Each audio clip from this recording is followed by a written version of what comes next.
I wound up with interviews with more than 20 women. 15 of them are represented here in the book. Their reminiscences, their stories, their interpretation of life in the church run from 1920 to about 1930. 1920 is when a number of the women came to the church. The church, Abyssinian, is over 200 years old. It was founded in 1808. In 1908, Adam Clayton Powell Jr.'s father, Adam Clayton Powell Sr., came to pastor in 1908. And about 15 years later, his father persuaded the congregation to move from Midtown Manhattan to Harlem. Moving to Harlem, a new church was built. That was really significant because many times, well, for the whole life of this church, the first 100 years, they worshipped in churches that other congregations had built.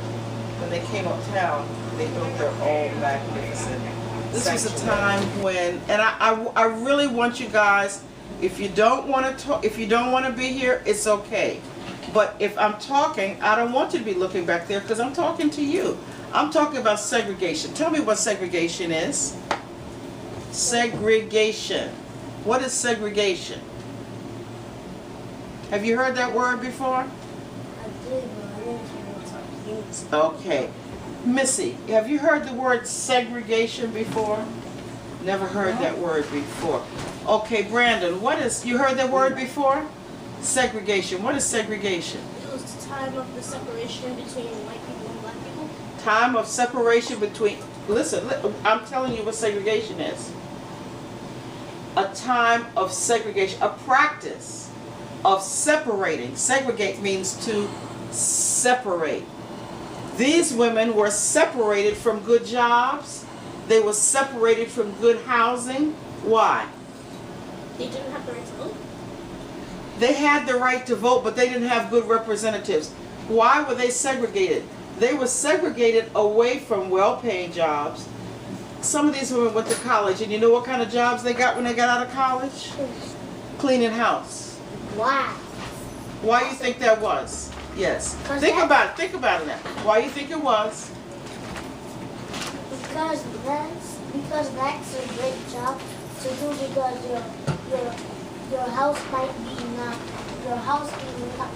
be clean. Mm-hmm. These were black women who graduated from college, and they were cleaning the houses not of black women, but of well-to-do white women who didn't want to clean their own houses and who did not have college degrees. Okay? Did that make a difference? You think that made a difference to them? These women came to New York because they wanted more. Some of them had come from the South, where they were segregated in the South. They went to schools that were all white. They were all black schools. The white schools were better than the black schools. The white homes were better. The opportunities were better. So they came to New York because they wanted to do better. Other women here were born in New York, and they too, after they finished high school, and some of them after they finished college, could only get jobs that paid, guess what? $15 a week. Does that seem like a lot or a little bit? $15 a week. Everybody knows that $15 a week, no matter what point in time we're talking about, is nothing, correct? That's right. I have to interrupt you. Because I have to give you some more information before you answer. They were all members of the same church, and they all knew each other. Okay, now, so what questions might I ask them? Persuade the church. How did you persuade people at the church? Persuade them to do what? Persuade them to do like usher. True. An 80-year-old woman. I will ask her that. Jason. I'm going to come back to you in just a second. You have an idea for a question, right? Tell me what's your question. My question is,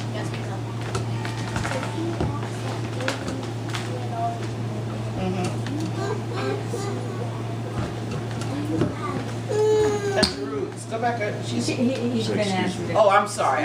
Oh, you did say excuse me. You did say excuse me, but all that different. Yeah. You would ask her, Do you have children? are just as good as anyone else, and in some instances better. Now, this is a story of women. This is a collection of stories. In this book, when you read it, it's like hearing the voices of the women. I transcribed their interviews, I wove them together into a story that describes what Harlem was like. What was Harlem like in the 1930s and 40s? I'm going to answer my question. In the 1930s and 40s, there were stores on Amsterdam Avenue, and there were stores on 125th Street where black people could not get a job, could not work at the telephone company, could not work at Con Edison, could not work at Bloomstein's department store, couldn't get a job at Frank's restaurant, couldn't get a job at Woolworth, couldn't get a job at the 5 and 10 cent store. That it used to be 99, right? I mean, it's 99 now, and then it was 5 and 10. No job. So you know what they said? We are going to protest, and we're going to stop shopping. This man said, don't shop where you can't work. Can you imagine if in Harlem today we did not shop where we can't work? We would have a lot more money in our pockets, for sure. Church Ladies weaves the story of these women and their quest for dignity and employment. There's a chapter in here called Jobs, Crawling, Walking, Running. And that describes the kind of career ladder that these women experienced. As I said, some of them were college graduates when they came to New York and were relegated to domestic jobs.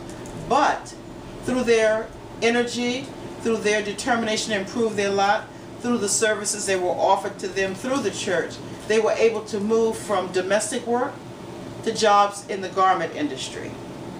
And some of those who were very enthusiastic in their garment industry jobs found that in joining the union they could be elected to positions like shop stewards, and they became important in the labor movement. Other women created programs for children through the church. Created programs for mothers and fathers who were new to the city to find out, how do you get a job in New York? What kind of entertainment is there available? Where can we send our children to school? And through the work of one of the women that's mentioned in this book, Laura B. Thomas, people were able to get answers to those questions. Okay, you're excused. Bless your heart. The book contains lots of photographs which capture the women who are the narrators here. There are 15 narrators here, 15 women who tell their stories, and one man.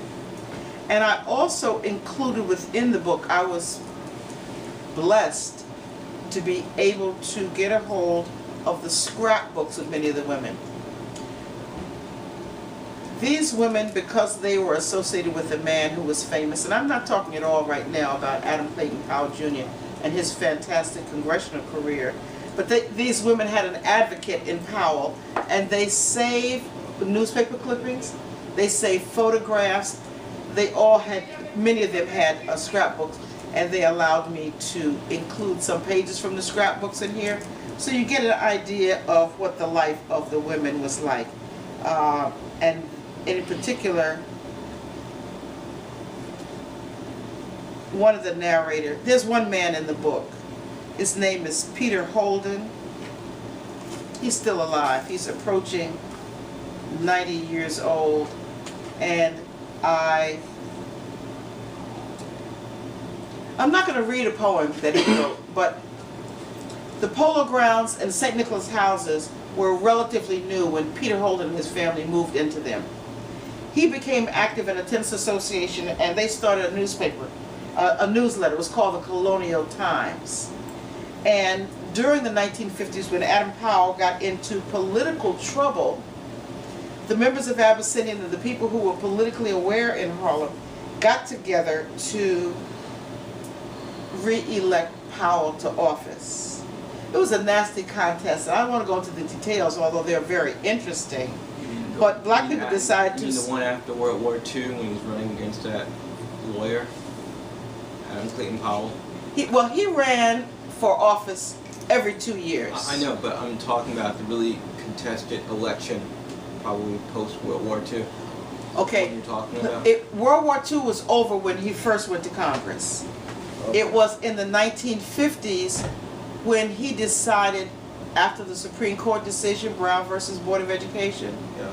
he decided to, Adam Clayton Powell, who had run on the Democratic, Republican, Workers' Party, all the parties, whatever party he ran on, he decided in the presidential election, instead of backing the Democrat, Adlai Stevenson, as black people were voting for Democrat, he decided that he was going to encourage people to vote for Eisenhower because he said, Adlai Stevenson, he's a man, the Dixiecrats have him in their back pocket, and Stevenson has promised to be more assertive in terms of fighting for an end to segregation. As a result of Powell going for Eisenhower, the Democratic machine in New York cut him loose. So here he is. He has to run for office on his own. He has to get his own money together. He's got to get on the ballot. Where were you born? I might have asked them about their brother and sister. People kind of volunteer information about their early life. But what I was trying to find out from these women was about their life in New York, their life in the church, and their life in the church that was headed by this man. This is a picture of Adam Clayton Powell Jr. And this is a picture of a friend of his. These women knew him and talked about the difference it made to have a fighter against segregation, right? So if you're against segregation, you feel that people should be treated fairly, you want integration. Just work on those two words, okay? And we're up Sure. We're up here at the Uptown Sisters Uptown Bookstore and Cultural Center, and we have a young lady who wrote a book, and we're for church ladies. Picture of Adam Clayton Powell and one of his parishioners next to him. Give me your name, my friend. My name is Dr. Marsha Goodson. How long did you take to put this book together? I started in 1992, interviewed about 20 women, and finally, after working in a concentrated way in the last couple of years, I was able to produce the book, Church Ladies, Untold Stories of Harlem Women in the Powell Era.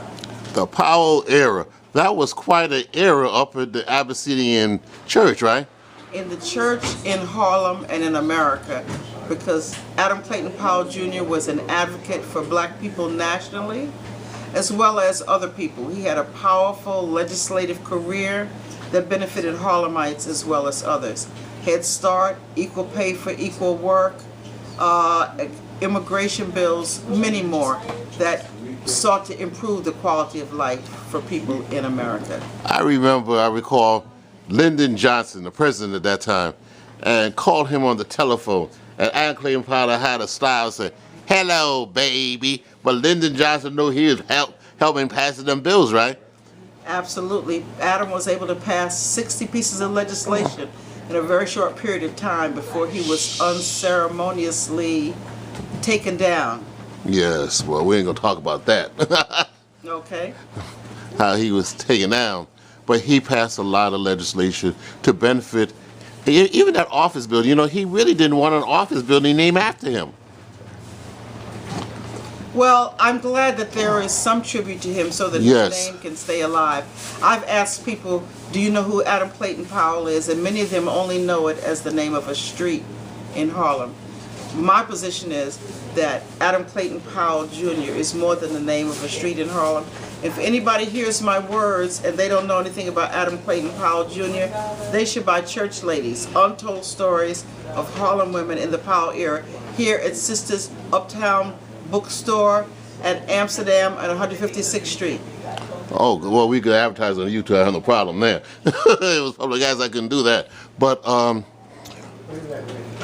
you interviewed one of the young ladies who Grace Jones. Tell me a little bit about Grace Jones.